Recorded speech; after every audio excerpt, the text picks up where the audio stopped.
Ысык көлдө жеке ишкерлерден коркутуу жолу менен акча талап кылган уюшкан кылмыштуу топтун мүчөлөрү кармалды. Бул тууралуу облустук ички иштер башкармалыгынын маалымат кызматы билдирди. Билдирүүдө айтылгандай, июнь айынын башында Ысык көл облусунун ички иштер башкармалыгына уюшкан кылмыштуу топтун мүчөлөрү күч колдонуп, коркутуу жолу менен жеке ишкерлерден акча талап кылып жаткандыгы тууралуу маалымат келип түшкөн.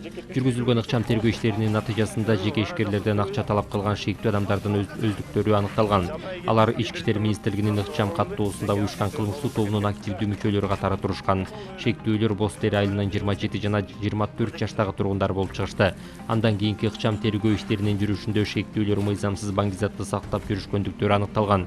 Аталган факты кылмыштардын жана жоруктардын бирдиктүү реестрине жазык кодексинен баңгизат каражаттарын, психотроптук заттарды жана алардын аналогдорун сатып өткөрүү максатсыз мыйзамсыз даярдоо беренеси боюнча сотко чейинки өндүрүш иши башталган. Ошондой эле жазык процесстик кодексинин тинтүү жана алып коюу өндүрүшүнүн негизи жана тартиби менен жеке тинтүү беренелеринин негизинде кылмышка шектүүлөргө карата тинтүү иштерин жүргүзүү чечими кабыл алынган.